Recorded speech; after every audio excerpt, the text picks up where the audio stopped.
नमस्कार, आप देख रहे हैं हेलो मनी 9। मैं हूं प्रियंका संभव। हर शाम को 4 बजे मैं आपके साथ लाइव जुड़ती हूं और पर्सनल फाइनेंस के अलग अलग एस्पेक्ट्स पर हम बात करते हैं, अपने एक्सपर्ट्स को लेकर आते हैं जो आपके सवालों का जवाब दे सके। मंडेज को हम बात करते हैं टैक्स पर, टैक्स सेविंग पर। वैसे आम चुनाव से ठीक पहले अब अंतरिम बजट 2024 आने में कुछ ही दिन बच गए हैं। 1 फरवरी को अंतरिम बजट पेश होने वाला है और खबरें आ रही हैं कि इस बार ओल्ड टैक्स रिजीम में बदलाव का ऐलान हो सकता है। लोअर इनकम ब्रैकेट वालों को फायदा मिल सकता है। प्रस्तावित बदलावों में बेसिक एग्जेम्पशन लिमिट को की बढ़ोतरी की बात शामिल है, जिसे 7 लाख तक किया जा सकता है। फोकस ये रहने वाला है कि जो लोअर इनकम ब्रैकेट में है उनको कैसे फायदा दिया जाए। खासतौर पर जब हमने सरकार को लगातार देखा है न्यू टैक्स रजीम में बदलाव करते हुए, तो क्या लग रहा है कि इस बार के अंतरिम बजट में ओल्ड टैक्स रजीम की बारी आएगी या नहीं? इन सब पर हम बात करने वाले हैं और टैक्स से जुड़े आपके सवालों का भी जवाब देने के लिए मेरे साथ शो में जुड़ चुके हैं चार्टर्ड अकाउंटेंट विनोद रावल जी। और विनोद जी, स्वागत है आपका मनी 9 पर। बहुत सारे सवाल ऑलरेडी आने भी शुरू हो गए सर आपके लिए, और जो लोग विनोद जी से सीधा सवाल पूछना चाहते हैं मैं उन्हें एक बार प्रक्रिया बता देती हूँ। आप हमें व्हाट्सएप के जरिए अपने सवाल भेज सकते हैं 9311211874 पर। आप हमें ईमेल करना चाहते हैं तो money9query@tv9.com पर ईमेल कीजिए। और यूट्यूब पर लाइव जुड़े हैं तो राइट हैंड में एक टॉप चैट बॉक्स आपको दिख रहा होगा। कमेंट बॉक्स में आप अपने सवाल लिख सकते हैं। बस ध्यान रखिएगा, आप अपने सवाल को जितने डिटेल में लिखेंगे ना, हमारे एक्सपर्ट को उतने अच्छे से उसे समझने में मदद मिलेगी। जैसे भी मैं बबलू राजपूत जी का सवाल देख रही हूँ, उन्होंने बहुत अच्छे से सब कुछ समझाया है, क्या डिडक्शन क्लेम क्या है, उनकी सीटीसी क्या है। बबलू जी, आपका सवाल लेते हैं अभी थोड़ी सी देर में, लेकिन शुरुआत करते हैं अभी जो क्वेश्चन सबके दिमाग में है। अंतरिम बजट है विनोद जी, अंतरिम बजट में हमने देखा है कि बहुत बड़े फैसले नहीं होते हैं, लेकिन हमेशा चुनाव के पहले ये एक टीजर रहता है जब सरकार कुछ ना कुछ हिंट तो जरूर देती है। तो आपको क्या लग रहा है कि 2.5 लाख जो ओल्ड टैक्स रिजीम की जो एग्जेम्पशन लिमिट है उसको बढ़ाएगी क्या? न्यू रिजीम में तो ये काम कर चुकी है, छोटे टैक्स पेयर्स को कुछ राहत मिल सकती है क्या? नमस्कार। पहले तो मनी 9 के दर्शकों को आज राम मंदिर के प्राण प्रतिष्ठा की बहुत बहुत बधाई। उसके साथ साथ आपने कहा कि ओल्ड टैक्स रिजीम में कोई बेनिफिट मिलेगा या नहीं मिलेगा, तो जहां तक मेरा ये पर्सनल ओपिनियन है, हालांकि मोदी जी की सरकार को समझना इतना आसान नहीं है, उनके स्टेप्स को और उनके टीजर्स को। ओल्ड टैक्स रिजीम में मुझे नहीं लगता कि इस सरकार का कोई इंटरेस्ट है उसको कंटिन्यू करने में। मुझे तो ऐसा लगता है कि जैसे पूर्ण बजट की बारी आएगी तो ओल्ड टैक्स रिजीम ओल्ड ही हो जाएगा, क्योंकि दो टैक्स रिजीम्स किसी भी देश में नहीं चलते। आपका टैक्स का स्ट्रक्चर एक ही रहता है, क्योंकि समझना बहुत मुश्किल होता है दोनों को कि कौन सा किधर क्या किया जाए। तो सरकार आने वाले वक्त में सिर्फ न्यू टैक्स रिजीम को रखना चाहेगी। और जहां आपने बात की है छोटे टैक्स पेयर्स को रिलीफ देने की, तो वो ऑलरेडी सरकार 7 लाख रुपए तक पिछली बार न्यू टैक्स रिजीम में दे चुकी है। ओल्ड टैक्स रिजीम में ऐसा कुछ है नहीं, क्योंकि ऑलमोस्ट 12 साढ़े 12 लाख रुपए की लिमिट जहां आपकी इनकम की आती है और आप सारे जो एग्जम्पशंस डिडक्शंस क्लेम करते हैं, उसके बाद न्यू टैक्स रिजीम बेनिफिशियल हो जाता है। तो ओके। ऐसा अपने कैलकुलेशन से देखा है, तो इसलिए मुझे नहीं लगता कि ओल्ड टैक्स रिजीम में सरकार किसी किस्म का कोई रिलीफ दे सकती है। हालांकि इंटरिम है तो मे बी ये 2.5 लाख की लिमिट को 3 लाख कर दिया जाए, पर बहुत बड़ा ऐसा कोई ऐलान होने वाला दिखाई देता नहीं। ठीक है, तो 2.5 को 3 लाख तक ओल्ड टैक्स रजीम में ले जाया जा सकता है। 7 लाख की बात तो हमें भूल जानी चाहिए। और क्या अब हमें ओल्ड टैक्स रजीम को बाय बाय कहने के लिए तैयार हो जाना चाहिए? ऐसे में आपको क्या लग रहा है, न्यू टैक्स रजीम में हम और कुछ एडिशनल फायदा जुड़ते हुए देख सकते हैं क्या विनोद सर? देखिए, यस, न्यू टैक्स रिजीम्स में फायदे दिए जाएंगे, क्योंकि सरकार, आप समझ सकती है, चुनावी ईयर है और आप पत्रकारिता बहुत समय से करती हैं और आप समझती हैं कि चुनावी कितना भी सरकार कॉन्फिडेंट हो, पर चुनावी जो वर्ष है उसके अंदर कुछ मन लुभावने कुछ ऐसे चीजें देनी पड़ती हैं और देनी भी चाहिए। तो मुझे लगता है कि टैक्स का स्लैब 7 लाख से ऊपर जाएगा, क्योंकि ऑलरेडी डायरेक्ट टैक्स का जो कलेक्शन है वो बहुत अच्छा हुआ है। इस बार अच्छी परसेंटेज हुई है, अच्छे नंबर ऑफ रिटर्न्स बढ़े हैं। तो मुझे लगता है सरकार उसका फायदा देगी, लेकिन उसके साथ साथ ये भी चाहेगी कि रिटर्न्स फाइल जो हैं वो हों। मतलब वो एग्जम्पशन से बाहर नहीं करना चाहेंगे कि आप रिटर्न ही फाइल मत करिए। तो जो सेक्शन 139 में हम देखते हैं कि किन किन लोगों के लिए रिटर्न फाइल करना जरूरी है, जिनको भरनी ही पड़ेगी भले ही आप एग्जम्पशन लिमिट से कम पैसा कमाते हो, तो उनको उसमें शायद वो दायरा और बढ़ाया जा सकता है ताकि रिटर्न फाइल हो। ओके। और फाइल होने के बाद आपको एग्जम्पशन आपको लेना है, बिल्कुल लीजिए, टैक्स नहीं बनता है मत दीजिए, पर नंबर ऑफ टैक्स पेयर्स उससे बढ़ेंगे। तो आप कह रहे हैं कि न्यू रिजीम में ही हम देखेंगे बेसिक एग्जामेशन लिमिट को और बढ़ते हुए? जी बिल्कुल, मुझे ऐसा लगता है कि 7 लाख की लिमिट को और आगे बढ़ सकती है ये भले ही 7.5 हो 8 लाख हो, बट मुझे ऐसा लगता है कि ये लिमिट आगे जाएगी, क्योंकि थ्रेशोल्ड में आपको इन्फ्लेशन का बेनिफिट जो है वो कहीं ना कहीं अपने सिटीजन्स को देना चाहिए, कि वो 7 लाख रुपए में जो उनकी परचेजिंग पावर लास्ट ईयर थी वो कहीं ना कहीं वो घटी है। महंगाई का जो इफेक्ट आप और हम रोज जिसके लिए हम बात करते हैं, तो शायद वो उतना ही इम्पैक्ट आता है, तो उतना तो सरकार कहीं ना कहीं लगता है जरूर देगी, और वो बनता भी है, उसका हक भी बनता है हमारा लोग। लेकिन आपको नहीं लग रहा है कि ओल्ड टैक्स रिजीम को लेकर के कोई भी ऐलान हो सकता है, कोई भी ऐलान, इसे रोल बैक करने का ही ऐलान क्या हो सकता है इस बार के बजट में? अगर अंतरिम में नहीं तो क्या फुल फ्लेजेड बजट में हम देख सकते हैं ये? देखिए, मैंने शुरू में ही आपसे कहा, मुझे बिल्कुल पूरा लगता है कि ओल्ड टैक्स रिजीम को सरकार ये बाय बाय कह देगी, क्योंकि अभी कुछ टाइम उनको कंटिन्यू करना था, क्योंकि कुछ जो इंसेंटिवाइजेशन स्कीम जिसके कुछ पीरियड्स थे कि कितने टाइम तक आप उसको कंटिन्यू करेंगे, शायद वो 5 साल तक के पीरियड्स हैं, कभी कुछ ऐसे जिनके अंदर आपके हाउसिंग के अंदर हो सकते हैं या कहीं ऐसा, तो वो पीरियड वो कवर करके उसको ओल्ड टैक्स रिजीम को, क्योंकि मुझे बिल्कुल उम्मीद नहीं है कि ओल्ड टैक्स रिजीम, ये मेरा पर्सनल ओपिनियन है, चैनल का इससे शायद कोई लेना देना नहीं होगा, मेरा ओपिनियन ऐसा है कि ओल्ड टैक्स रिजीम को कहीं ना कहीं ये बाय बाय कह दिया जाएगा, भले ही कब कहा जाता है। इंटरिम में मुझे उम्मीद नहीं है, क्योंकि इंटरिम में ज्यादा नहीं छेड़खानी की जाती, क्योंकि वो एक पूरक बजट की तरह है, उसके अंदर सरकार जैसे ही आगे आएगी 2024 में जैसे सरकार बनती है, तो उसके बाद ये ऐलान किए जाएंगे और कैसे वो आगे लेके जाया जाएगा।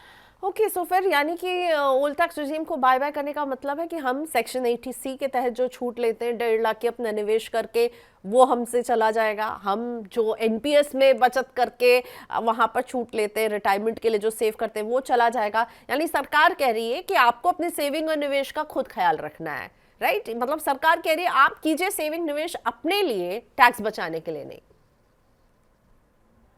प्रियंका जी, जो 80C की आपने बात की, जो एनपीएस की बात की, जो उधर बाकी रिबेट्स की बात की, सरकार ने उसको न्यू टैक्स रिजीम के अंदर ऑलरेडी एडजस्ट कर दिया उसकी बेसिक एग्जम्पशन लिमिट के साथ ही, भले ही वो रिबेट नहीं दे रहे, पर आपको टैक्स की सेविंग फिर भी कहीं ना कहीं उससे मिल जाती है।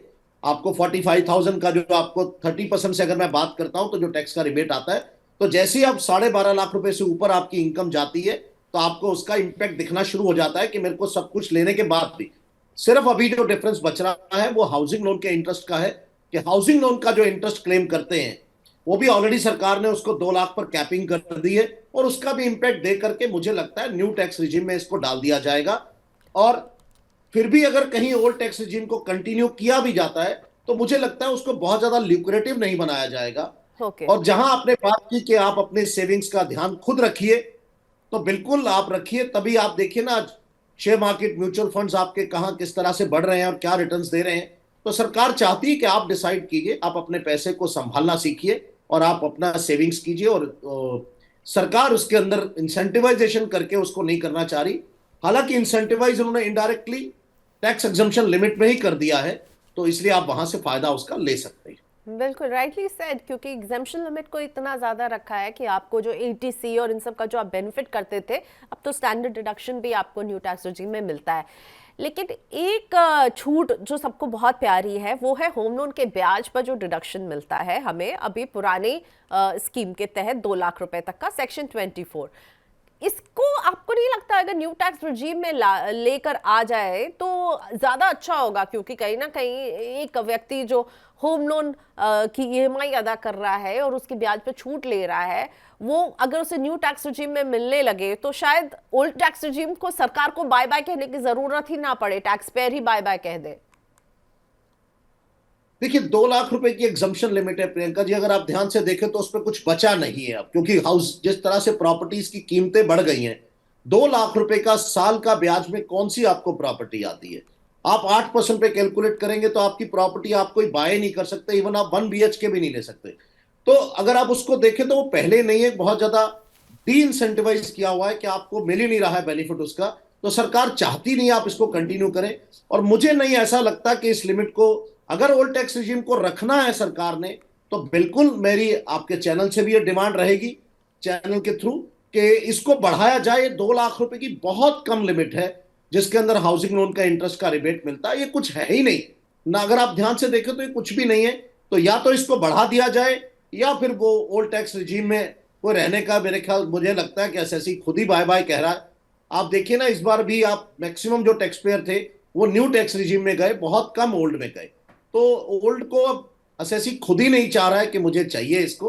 तो लेट्स सी किधर लेके जाना है। अभी पूरक बजट में मुझे नहीं लगता ऐसा कुछ चेंज आने वाला है, बट फिर भी इस सरकार से किसी भी तरह की उम्मीद की जा सकती है कि कैसा भी डिसीजन ले, क्योंकि बिल्कुल, सरकार एक ये सरप्राइज फैसले देने एलिमेंट जो है वो कभी भी हम लोगों पर थ्रो किया जा सकता है। अब आपने ये तो कह दिया कि हो सकता है पूर्ण बजट में, हो सकता है, मैं बार बार कह रही हूँ हो सकता है, क्योंकि जैसा कि अभी मैं और सर कह भी रहे थे कि सरकार जो है ये सरकार सरप्राइज करने में बहुत ही अच्छी रही है और चीज़ों को बहुत छुपा के सीक्रेटली, और सडनली हमें पता चलता है ये बदलाव हो गया। मुझे ये बताइए, आपने कहा ओल्ड टैक्स रिजीम को पूर्ण बजट में हो सकता है बाय बाय कह दें, अब इसी हो सकता में आपको क्या लग रहा है न्यू टैक्स रिजीम में और क्या क्या हो सकता है? देखिए, न्यू टैक्स रिजीम में जो बेसिक 70 एग्जम्पशंस डिडक्शंस हमको ओल्ड में मिले हुए थे, जो न्यू में बाय बाय किया हुआ है जिनको, तो कहीं ना कहीं इधर देखिए, डिडक्शंस एग्जम्पशंस अगर लाने होते नए वाले में, तो ये ओल्ड टैक्स रिजीम को कंटिन्यू करते, रिजीम लाने की जरूरत ही नहीं थी। तो बेसिक एग्जम्पशन लिमिट है, जैसे लास्ट ईयर सरप्राइज किया था, स्टैंडर्ड डिडक्शन दे दिया था, उसी तरह से हो सकता है हाउसिंग इंडस्ट्री को बूस्ट अप करने के लिए न्यू टैक्स रिजीम में ही कोई ऐसा बेनिफिट दे दिया जाए। क्या, क्योंकि घर का तो सीधा सीधा कैलकुलेशंस है, इनडायरेक्टली बिल्डर से भी पता लगता है, बैंकों से भी आता है, तो क्रॉस वेरिफिकेशन है। तो सरकार कोई भी ऐसा काम नहीं करना चाहती जिसमें आपसे पेपर्स मांगने पड़े और उसकी वेरिफिकेशंस जो है सिस्टम के अंदर, क्योंकि एडमिनिस्ट्रेटिव रिफॉर्म है ये। अगर आप इसको देखें तो एडमिनिस्ट्रेटिव रिफॉर्म है। आईटीओ को हम पेपर सब्सटेंशिएट करने के लिए फाइल करते हैं, उसके बाद उसका हमें रिलीफ मिलता है। तो वो कहीं ना कहीं डिस्क्रिशनरी पावर्स है, पर सरकार डिस्क्रिशनरी नहीं रखना चाह रही, उसको मैकेनिकल रखना चाह रही है कि अगर आपने रिलीफ लिया है तो आपका बैंकर फाइल करे। जैसे डोनेशन के अंदर हम एटीजी में है, तो आज ट्रस्ट जो है वो अपनी ट्रस्ट की एनुअल रिटर्न फाइल करता है और वो बताता है कि मेरे डोनर्स कौन है। तो आपके एआईएस में ऑलरेडी 26 AS में वो रिपोर्ट आती है, तो आपको कुछ बोलने की जरूरत ही नहीं, आपकी क्रॉस वेरिफिकेशन ऑटोमेटिकली हो रही है। सिमिलरली हाउसिंग लोन को मुझे ऐसा लगता है कि इसी सेगमेंट में लाया जाएगा, और एनुअल रिटर्न में जिन जिन लोगों ने इंटरेस्ट पे किया है बैंक को, क्योंकि बैंक ऑलरेडी अपनी रिटर्न फाइल करते हैं इंटरेस्ट इनकम की, तो इसी तरह से वो हाउसिंग लोन के इंटरेस्ट को बैफिट करके फाइल करते हैं, तो वो बेनिफिट एसएससी को दिया जा सकता है। और उससे आपका रियल एस्टेट जो इंडस्ट्री है, जो हाउसिंग इंडस्ट्री है, उसको बूस्ट भी मिलता है और आगे बढ़ती है। क्योंकि अभी हमें बहुत जरूरत है घरों की और अफोर्डेबल हाउसिंग की और इन सब चीजों की, क्योंकि अभी भी वो सपना एक मोदी जी ने जो दिखाया हुआ है उसके लिए हम इंतजार कर रहे हैं कि हर घर पर एक कोई सड़क पर बिल्कुल, बना और सके। रियल एस्टेट सेक्टर भी मांग बहुत समय से कर रहा है कि जो इंटरेस्ट पर 2 लाख की छूट मिलती है इसे बढ़ाया जाए। पर विनोद सर ने एक यूनिक आइडिया पेश किया है कि इसको किस तरह से दिया जा सकता है न्यू टैक्स रिजीम में। अब तो ये बजट से ही पता चलेगा किस तरह से देते हैं, लेकिन मैं चाहूंगी जो लोग हमारे साथ लाइव जुड़े हुए हैं प्लीज बताइए आप लोगों की क्या उम्मीद है बजट से, आप लोग क्या चाहते हैं। हम उसे थोड़ा सा टच करेंगे, विनोद सर का भी व्यू लेंगे कि वो उनको क्या लगता है ये पूरा हो सकती है डिमांड या नहीं हो सकती है। पर आगे बढ़े, अपने दर्शकों के सवालों को लेकर आऊं। टैक्स प्लानिंग के लिए अब जो है ना काफी कम समय रह गया है, अब तो दफ्तरों ने प्रूफ मांगने भी शुरू कर दिए हैं। तो अभी इस समय जिन लोगों को अपना मार्च तक अपने प्रूफ सबमिट करने हैं, उन्होंने पूरे साल अगर कुछ नहीं किया है, तो अभी टैक्स प्लानिंग की क्या सलाह आप उन्हें देना चाहेंगे? ये आखिरी के अब ऑलमोस्ट 2 ही महीने, हम जनवरी के भी आखिर में ही पहुंच गए। देखिए, सबसे पहले तो आप अपनी इनकम को दोनों टैक्स रिजीम्स में रख के देखिए। सरकार ने भी अपने इनकम टैक्स के पोर्टल पर आपको प्रॉपर टूल दिया हुआ है, आप वहां अपनी इनकम डालिए और आप देखिए कि अब आपको अपनी इनकम मालूम है कि मेरी मार्च तक कितनी इनकम आने वाली है। आप उसके बेसिस पर आप कैलकुलेट कीजिए कि आपको कौन सा रिजीम फायदेमंद है। न्यू टैक्स रिजीम में बहुत ज्यादा टैक्स प्लानिंग नहीं है, क्योंकि जैसा है वैसा ही है, आपको एक ही सेगमेंट के अंदर टैक्स देना है। ओल्ड टैक्स रिजीम में आपको एटीसी में सेविंग्स करनी है, अगर आपने नहीं की है तो अपनी कर दीजिए। आप मेडिक्लेम देखिए, आप अपना एनपीएस को प्लान कीजिए। कोई डोनेशन अगर आप चैरिटेबल इंस्टीट्यूशंस को देते हैं तो बिल्कुल अपनी दे दीजिए। इसी तरह से अगर आपने एचआरए की रसीदें लगानी है या लगाई हैं, तो आप अपने पेरेंट्स की लगा रहे हैं या जैसे भी लगा रहे हैं, उसको आप उनको रेंट पे करिए, क्योंकि सरकार अलाउ करती है आप अपने पेरेंट्स को दीजिए, पर उसके साथ साथ उसका पेमेंट भी करना होता है रेंट का। और ओके। उसके साथ मेडिक्लेम अगर आप अपने पेरेंट्स का पे करते हैं, तो बिल्कुल आप उसको क्लेम करने के लिए वो टाइमली उसको पे करिए। थ्रू बैंकिंग चैनल्स आपको पे करना होता है तो ध्यान रखिए कैश में मत दीजिएगा, वरना आपको रिबेट नहीं मिलेगा। तो आपको खुद ही आपको कंपैरिजन करना होगा कि मुझे किस में फायदा है, और जो आपने ऑफिसेस को प्रूफ देने हैं वो जल्दी से दे दीजिए, क्योंकि 1 फरवरी के बाद मुश्किल हो जाता है एम्प्लॉयर के लिए आपको उसके अंदर इफेक्ट देना। और अगर एम्प्लॉयर आपको कोई रिबेट नहीं देता है और आपको बाद में लेना हो तो वो इतना आसान नहीं होता है, इस बात को मानकर चलिए। और एम्प्लॉयर की रिस्पॉन्सिबिलिटी है कि बहुत ध्यान से उसको डॉक्यूमेंट्स को, क्योंकि ये उसकी जिम्मेवारी है कि अगर उसने कोई रिलीफ दिया आपको या रिडक्शन दिया है तो उससे ये सवाल पूछा जा सकता है कि आपने कैसे दिया था, किन डॉक्यूमेंट्स के बेसिस पे दिया था। तो मैं एम्प्लॉयर्स को भी सलाह दूंगा कि बिल्कुल ध्यान से आप अपने एम्प्लॉय के डॉक्यूमेंट्स को लीजिए, वेरीफाई कीजिए, उनकी अथेंटिसिटी देखिए और उसके बाद कीजिए। रिश्तों को निभाइए लेकिन कानून को ताक पर रखकर नहीं।